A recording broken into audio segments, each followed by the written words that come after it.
నమస్తే ప్రత్యేక కార్యక్రమానికి స్వాగతం. జూలై 26 కార్గిల్ విజయ్ దివస్గా మనం జరుపుకుంటాం, సెలబ్రేట్ చేసుకుంటాం. ప్రతి భారతీయుడు గర్వంతో చెప్పుకునేటువంటి రోజు, గర్వంగా ఈ యొక్క రోజును సెలబ్రేట్ చేసుకోవాల్సినటువంటి రోజు. సరిగ్గా 25 సంవత్సరాల క్రితం భారత సైన్యం ముష్కరులను అంతమొందించి సుదీర్ఘంగా అంటే దాదాపుగా 2 నెలల 3 వారాల 2 రోజుల పాటు పాకిస్తాన్తో పోరాటం చేసి విజయం సాధించినటువంటి రోజు జూలై 26. అప్పటి నుంచి కూడా ప్రతి సంవత్సరం మనం ఈ రోజున కార్గిల్ విజయ్ దివస్గా మనం జరుపుకుంటూ ఉన్నాం.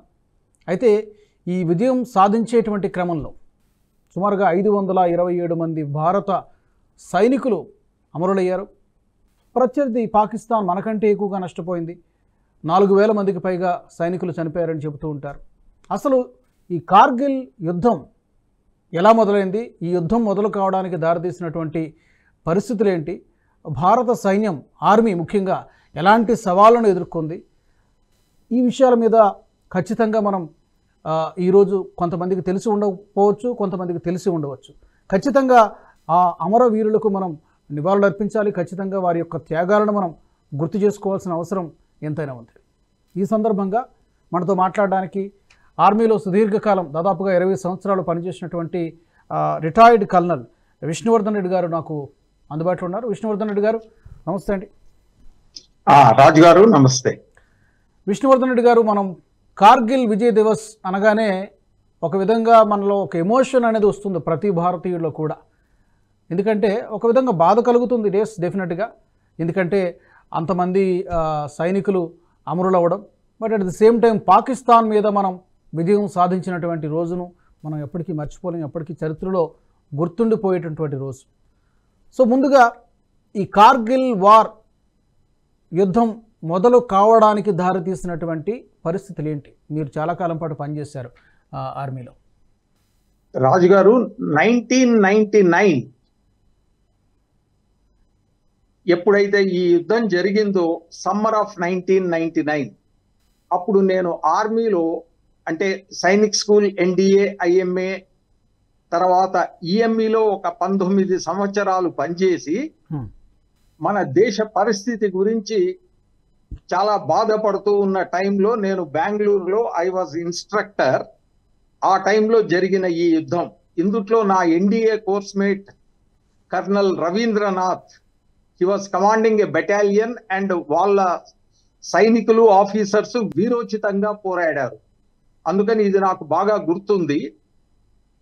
ఈ యుద్ధానికి దారి తీసిన పరిస్థితులు అంటే నేను కొద్దిగా వెనక్కి వెళ్ళవలసి ఉంటుంది. కొద్దిగా అంటే మరీ ఎక్కువేం కాదు, ఒక 70 సంవత్సరాలు అంతే, 70-80 సంవత్సరాలు. సెకండ్ వరల్డ్ వార్ టైంలో great Britain and other countries కు ప్రొవైడ్ చేసిన ఏదైతే ఇండియన్ ఆర్మీ, ఎవరు బిగ్గెస్ట్ రిక్రూటరో మన అందరికీ తెలుసు. మన సైనికులు ప్లస్ మన దేశంలోనే ఇండియన్ ఫీల్డ్ గన్ IFG అనేది ప్రపంచంలోనే ఎన్నో విజయాలకు కారణం.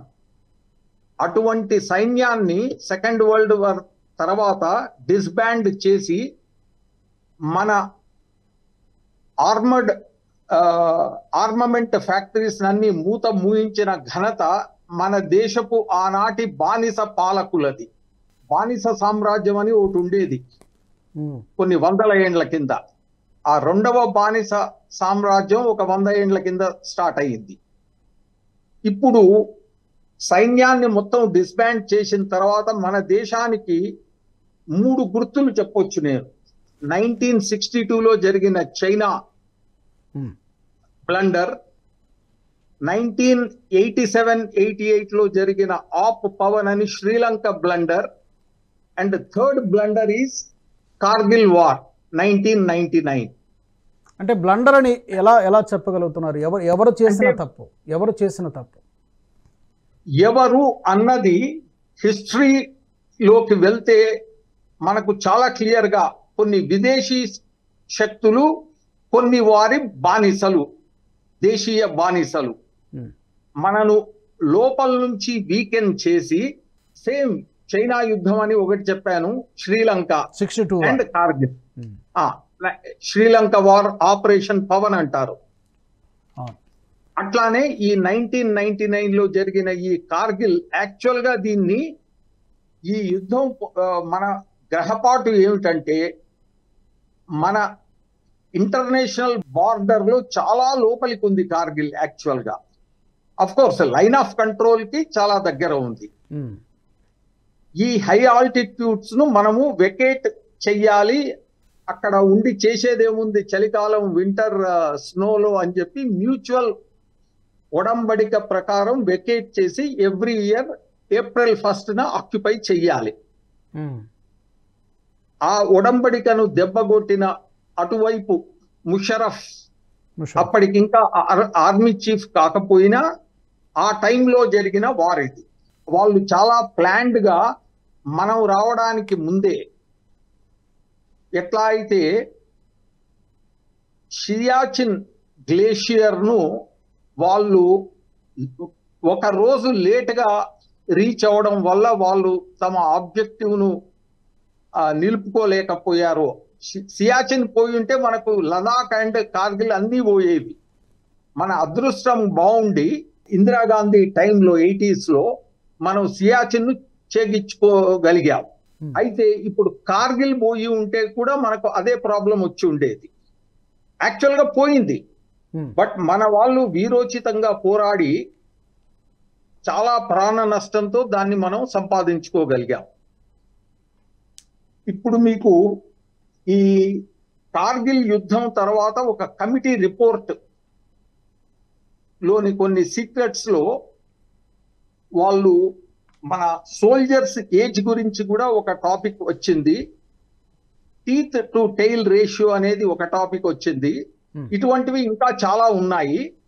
వాటి మీద మొదటిసారిగా మన గవర్నమెంట్ ఆఫ్ ఇండియా, ఆనాటి గవర్నమెంట్ సీరియస్ స్టెప్స్ తీసుకోవడం మొదలు పెట్టింది. దాని రిజల్టే 20 ఏండ్ల తర్వాత మనకు కనిపిస్తున్న 2 అంశాలు. ఒకటి మేక్ ఇన్ ఇండియా, ఇంకొకటి ఈ ఇప్పుడు కాంట్రవర్షియల్ గా అగ్నివీర్ చూపించడానికి ట్రై చేస్తున్న ఈ అగ్నివీర్ స్కీమ్. ఈ 2 కూడా మన దేశాన్ని కాపాడడానికి వచ్చిన ప్రాజెక్ట్స్ అనుకోండి. వాటి గురించి మనం ఎప్పుడైనా తర్వాత కూడా మాట్లాడచ్చు. అయితే ఆ 2 నెలల సుమారుగా 3 నెలలు అనుకోండి, ఇంత సుదీర్ఘకాలము యుద్ధం చేయాల్సి వచ్చింది. మనం కూడా యుద్ధం గెలిచాం, కానీ సుమారుగా 530 మంది 527 మంది సైనికుల్ని మనం కోల్పోయాం. చాలా కష్టంతో సంపాదించుకున్న విజయం ఇది. విజయము అయితే ప్రీ ప్లాన్డ్ గా ఉండడం వల్ల 1971 లో మన ఇండియన్ ఆర్మీ 14 రోజుల్లో పోస్ట్ వరల్డ్ వార్ బిగ్గెస్ట్ ఏమంటారు విజయము plus surrender of prisoners of war, దేశానికి అతిపెద్ద స్ట్రాటజిక్ విక్టరీ సంపాదించిన ఆనాటి general field marshal Manik Shah. మన వాళ్ళ చేసిన ఈ విజయాలు, వాళ్ళు ఇచ్చిన ఈ గ్రేట్ అసెట్స్, 90,000 పాకిస్తాన్ సోల్జర్స్ ను మన దగ్గర పెట్టుకొని కూడా మనం పిఓకే సంపాదించుకోలేకపోయాము. అసలు ఎటువంటి ప్రాబ్లమ్స్ లేకుండా ఇన్ఫాక్ట్ పాకిస్తాన్ అనబడే ఒక భూతాన్ని తయారు చేసిన ఫాదర్స్ ఆఫ్ పాకిస్తాన్ ఎవరైతే ఉన్నారో వాళ్ళందరూ ఎవరి హెల్ప్ తీసుకున్నారు? United Kingdom. అండ్ ఇప్పుడు మనకు కొన్ని విషయాలు తెలుస్తున్నాయి. పాకిస్తాన్ కాదు, చైనా మన నెంబర్ 1 ఎనిమీ అని మనం ఎంతకాలంగానో అంటున్నాం. పాకిస్తాన్ ను నరక్ ఫోర్సెస్ అని, ఇండియా స్వర్గ్ ఫోర్సెస్ అని, చైనాను చండాల్ ఫోర్సెస్ అని అన్నట్లుగానే అమెరికాను పాతాల్ ఫోర్సెస్ అంటాం. అయితే పాతాల్ మనకు అంత పెద్ద దాని వల్ల ఎఫెక్ట్ లేదేమో అని ఇన్ని రోజులు అనుకున్నాము. మెల్లమెల్లగా మనకు తెలుస్తున్నది ఏమిటంటే వాళ్ళ ఇన్ఫ్లుయెన్స్ పెరుగుతూ వచ్చి ఇప్పుడు చైనా లాంటి ఒక భూతమే అని పాతాల్ ఫోర్సెస్ అంటే it is not only the armed forces of America, it is the entire eco system అన్నమాట. ఓకే. వాళ్ళు మనకు చేస్తున్న చాలా నెగటివ్ ఫ్యాక్టర్స్ చాలా మంది సోల్జర్స్ కు తెలవదు, వాళ్ళను దూరంగా ఉంచుతారు. అది ఈ రోజు సంప్రదాయం కాదు, ఎప్పటి నుంచో. we soldiers should not discuss politics, money and women అని ఒక సేయింగ్ ఉంది మనకు, బ్రిటిష్ వాడు నేర్పించినది. అందుట్లో ఒక 90% దానికి మీనింగ్ కూడా ఉందనుకోండి. మా మైండ్స్ డైవర్ట్ కాకుండా మా డ్యూటీ మీద మేము కాన్సన్ట్రేట్ చెయ్యాలి. బట్ ఇగ్నోరెన్స్ లో ఉంచడం వల్ల కనీసం రిటైర్మెంట్ తర్వాత కూడా ఆ యాటిట్యూడ్, ఆ రిజిడ్ దీని నుంచి బయటపడలేకపోతున్నారు మన సోల్జర్స్. ఒక విధంగా అది మంచిదేనేమో, బట్ ఇప్పుడున్న పరిస్థితిలో కొంత కనువిప్పు రావడం అవసరం. ఒక విధంగా ఆయన సుభాష్ చంద్రబోస్ నిజానికి 1985 వరకు బ్రతికే ఉన్నాడు. ఆయన చెప్పేవాడు, అతను ఇండియన్ సివిల్ సర్వీస్ లో టాపర్ అయ్యుండి కూడా వదిలేసి he tried to take control of, he became the president of Indian national ఇది మన కాంగ్రెస్, ఆనాటి కాంగ్రెస్ కు ప్రెసిడెంట్ అయ్యాడు. కానీ కొన్ని శక్తులకు అది నచ్చక అతన్ని రిజైన్ చేసేటట్లుగా చేశారు. వాళ్ళు బ్రిటిషర్స్ కు వాళ్ళు ఎట్లా చెప్తే అట్లా చేశారు. బ్రిటిష్ వాడు పోతూ పోతూ మనను విడగొట్టి పోయాడు. అండ్ ఎప్పటికీ మనకు ప్రాబ్లమ్స్ ఉండాలి అని ఆ క్రియేట్ చేసిన ఆ ప్రాబ్లమే ఒకటి పాకిస్తాన్, ఆ తర్వాత చైనా.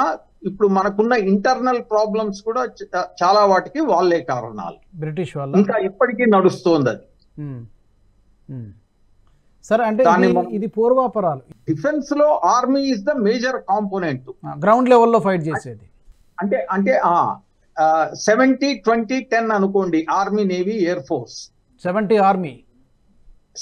ఆర్మీ ఉండాలి. ఇప్పుడు ఆ ఇచ్చే డబ్బులు పక్కదారులు పట్టాయి భారీగా. ఆ లిమిటెడ్ బడ్జెట్ లో బ్రతకాలి అంటే ఇప్పుడు శకుని అండ్ హిజ్ 99 బ్రదర్స్ లాంటి పరిస్థితి తయారైంది డిఫెన్స్ కు, స్పెషలీ ఆర్మీకి. ఒక జాయింట్ సెక్రటరీ ఆర్ సంబడి ఉంటాడు డిఫెన్స్ లో, కొంతమంది సివిల్ క్లర్క్స్ ఉంటారు. వాళ్ళందరేమో 25 ఏండ్లకు జాబ్ లో జాయిన్ అయ్యి 60 ఏండ్ల వరకు వాళ్ళ జీతాలు పెరుగుతూ పోతాయి. ఆర్మీలో ఒక ఆఫీసర్ గా చేరిన వాళ్ళే కొద్ది మంది ఉంటారు. వాళ్ళల్లో ఏ కొద్ది మందో 50 ఏండ్ల తర్వాత ఉంటారు. 1000 మందికి ఒక్కడు ఒక సెక్రటరీ లెవెల్ అవుతాడు. వేరే సివిలియన్స్ ఇన్ డిఫెన్స్ అనేది అన్ని మినిస్ట్రీస్ లో ఉంటాయి, కానీ ఆర్మీలో అది కొట్టొచ్చినట్లు కనిపిస్తూ ఉంటుంది. వాళ్ళు ఆ ఉన్న కొద్ది మంది మొత్తం బడ్జెట్ ను మేసే బకాసురులు.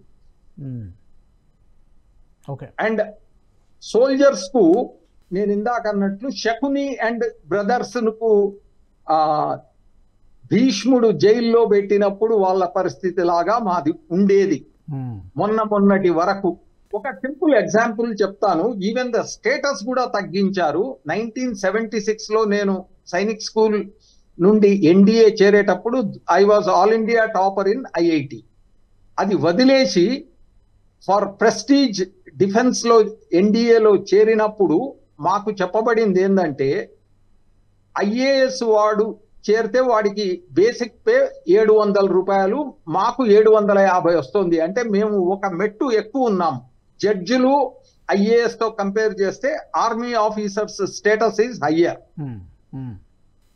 అయితే ఇప్పుడు ఆ పరిస్థితి మెల్లమెల్లగా ఎట్లా తీసుకొచ్చారంటే, యుద్ధం గెలిచిన జనరల్ ఫీల్డ్ మార్షల్ ను జీతం లేకుండా పక్కన పడేసింది ఇందిరాగాంధీ.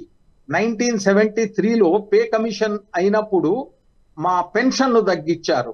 అట్లా చెప్పుకుంటూ పోతే చాలా ఉన్నాయి.